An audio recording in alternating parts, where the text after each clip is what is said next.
I'll take a moment to introduce myself. My name is Jackie Syriac. I'm part of the Round Rock ISD parent team, and I'll be one of your hosts for tonight. I have two kiddos in high school, and at that age, they are all about their phones. But online identity starts much sooner, we all know, than when they get their first cell phone. So I'm so glad that we're having this chance to talk and learn together. My awesome teammates are here with me. They are also on the parent team. I'll be joined by Daisy, Kate, and Jyoti, who will introduce themselves now. And let's go ahead and start with Daisy, please. Thank you, Jackie. Hello and welcome, Round Rock ISD families. My name is Daisy Guerrero and I am one of the parent liaisons on the parent team, but I'm also a parent of a high school student in our district. He is my teenager, so the more I learn about digital citizenship, the more conversations I try to have with him. I'm so happy you are all with us tonight, and I know we will all learn from each other.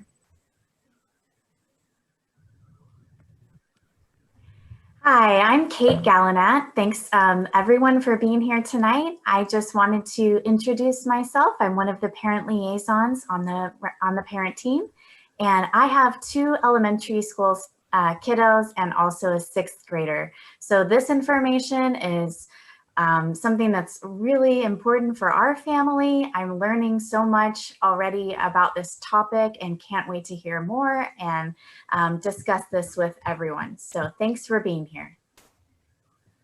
Good evening, parents. Thank you so much for coming tonight. So my name's Jyoti. I'm also a parent liaison on our team.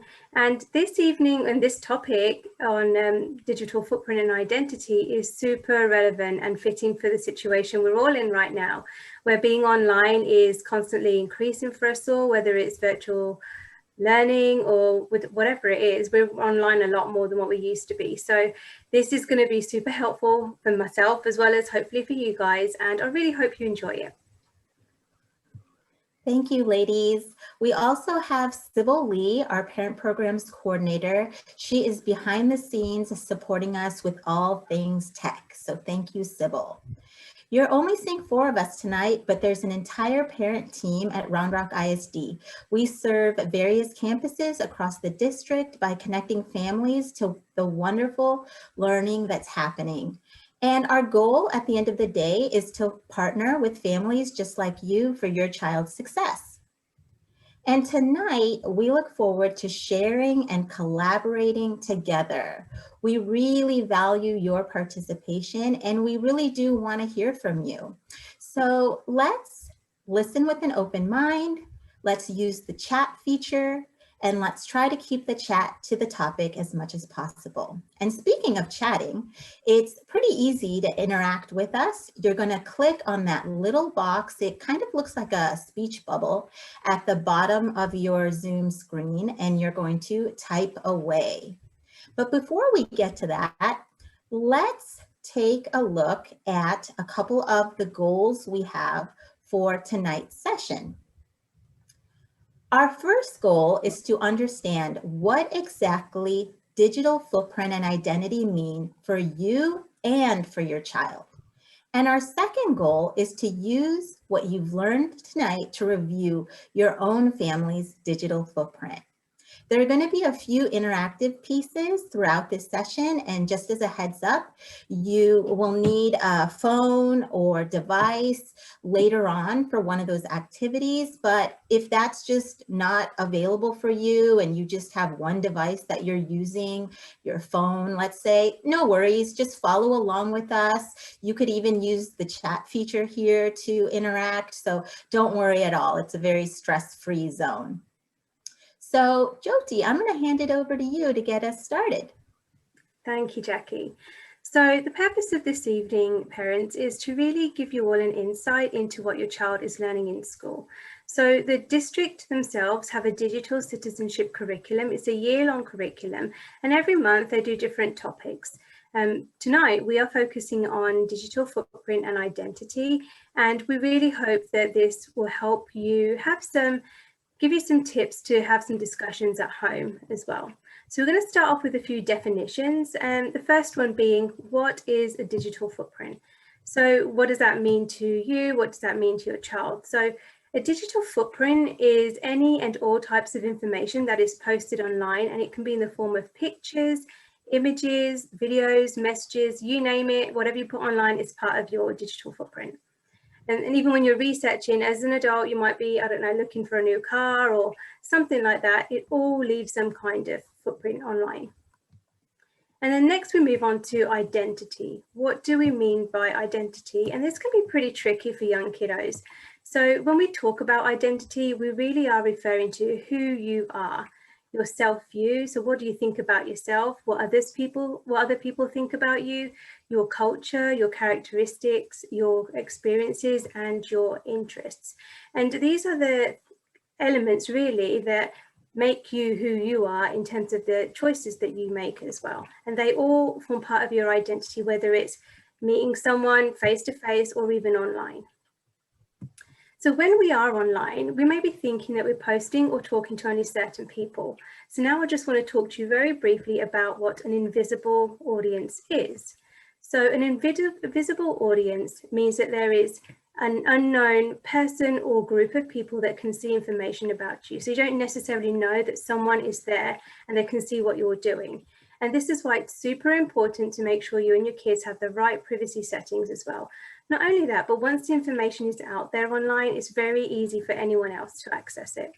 So what your children are learning most importantly around invisible audience is making sure that what they're sharing is appropriate.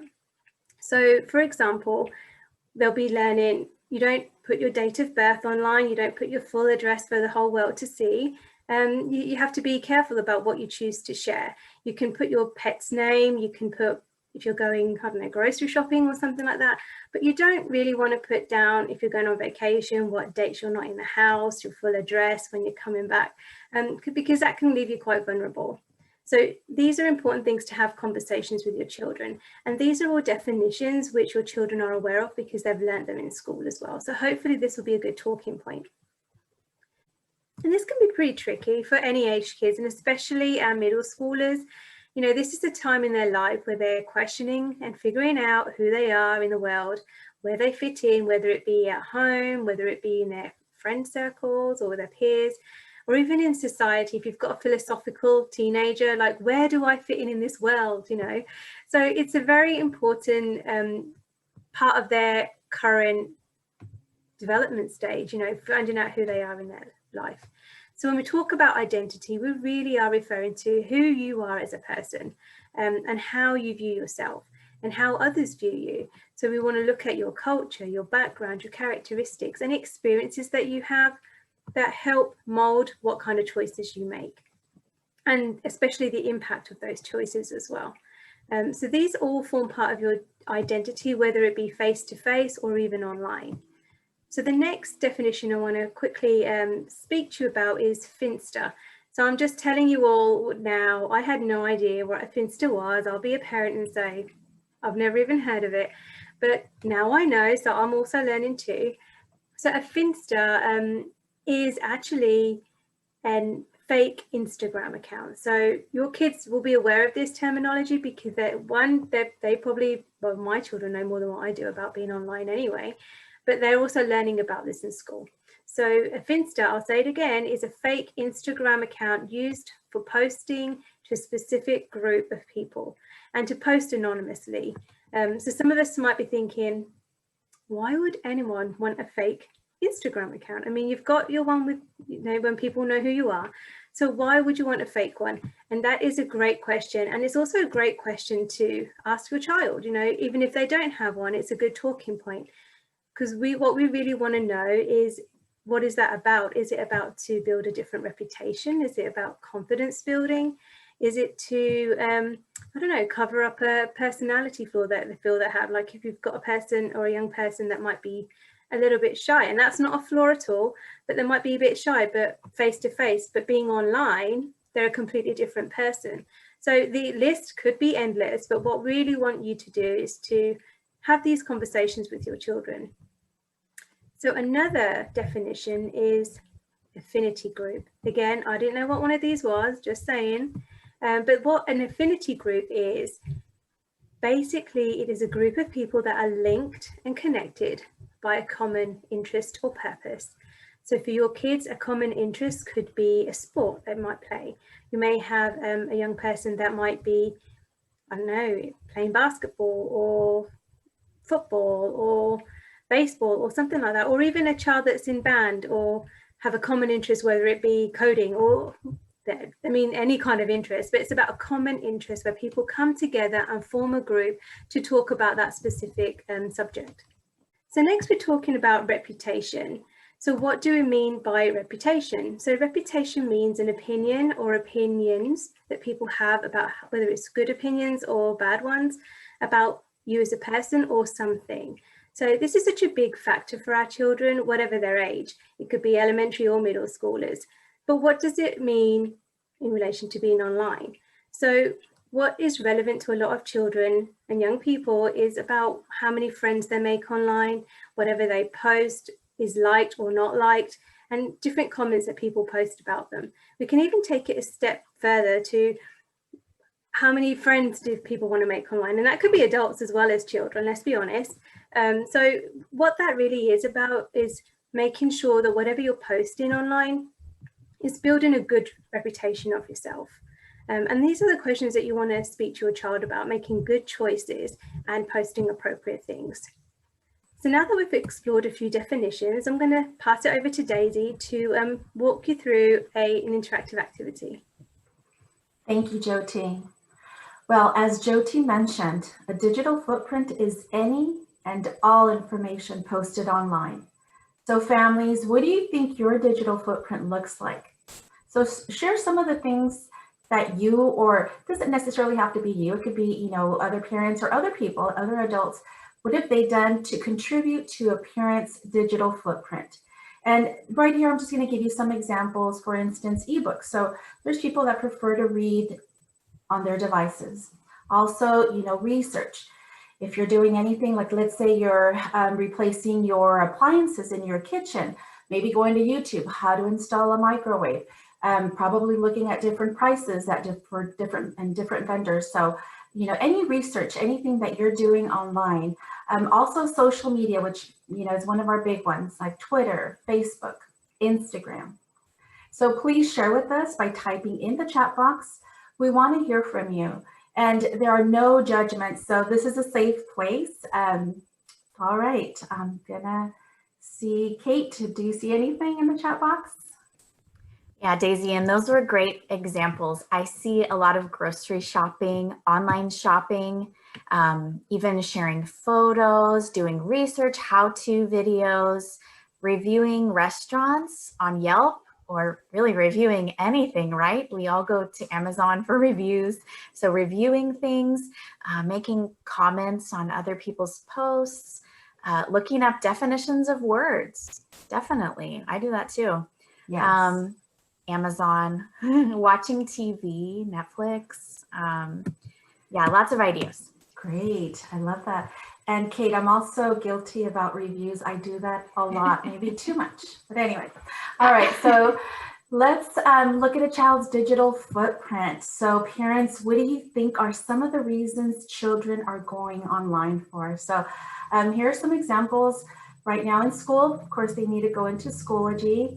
Ebooks, there's children that do prefer to read on their devices instead of actually getting a book.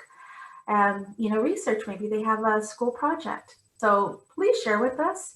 And remember, again, there are no judgments. This is a safe place to share. All right, Kate, you let me know if you see anything in the chat. Oh yeah, there's several ideas coming in. So I see learning. There's lots of e-learning going on right now. Video games, definitely. YouTube videos, paintings, maybe some art, Snapchat, Schoology, YouTube, right? Lots of different ideas. Oh yeah, this is a good one. Video calls. I think a lot of our kids are connecting with each other and with family. That's right, Zoom calls to family and friends, Google Meets, yoga exercises, yeah, all kinds of different things. So thanks you guys for putting in your ideas. Those are all ways my kids are using the internet here at my house too. Yeah, that's one of the ways we're seeing our kids socialize, right? You know, Yeah. COVID, they're just on their FaceTime. Thank you, Kate. Yeah. All right, so now we're going to go ahead and show you a short video. And this video comes directly from the Round Rock curriculum, Round Rock ISD curriculum. And this is actually a 3rd grade video. So if we have any parents with 3rd grade students, this is a video they may already be familiar with. So it also gives you an idea of some of the videos that are being shown to our elementary students in our district. So here we go.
Video comes directly from our Round Rock ISD curriculum. So this is an actual 8th grade video. And if you have a student in 8th grade, this is a video that they may already be familiar with. Also, this gives you an idea of some of the videos that are being shown in middle school, what they look like. So this is a really good video that we're going to watch right now.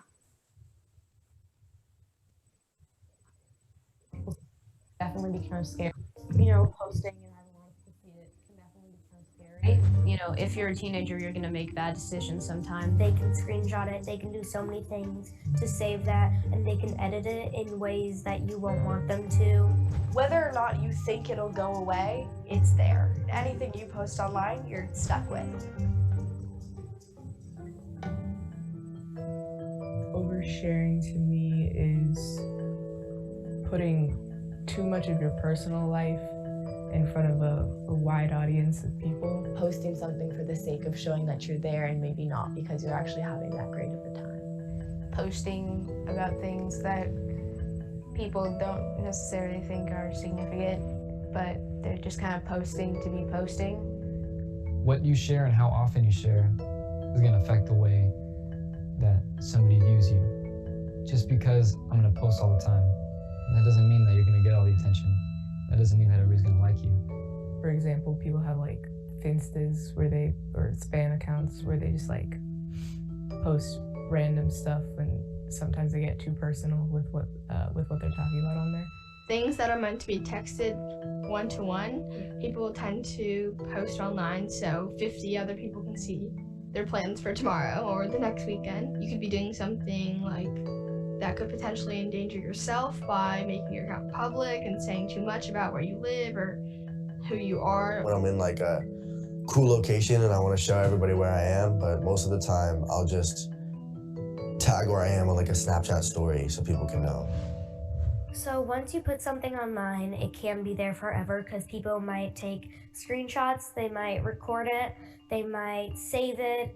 I don't think people don't realize that it's going to be there forever. I think they just don't care. A lot of people have this mentality of like, what I'm doing is very insignificant. Why is anyone gonna care about this? You should be cautious of what you post. Don't post your pictures and think like, okay, nobody's seeing me, nobody's screenshotting me, nobody doing nothing. Because people doing that, you're just not gonna know. Your Snapchats, despite the fact that they only last, 4 to 8 seconds, they're still there. Your Instagram stories that go away after 24 hours, they're still there. Anything that is posted, anything that's up, no matter what happens, even if you leave it up for a minute and take it down, it's there as soon as you put it up there. No one's going to scrutinize everything that you say the same way that you might. You are not obliged to post every second of your life in order to please what you might seem as the majority of people. So when you feel like you have to post all the time, when you feel like you have to do this in order to get fame and attention, you don't. It's not your job. That's something you always have to be thinking about. What do you want people to remember you on social media as?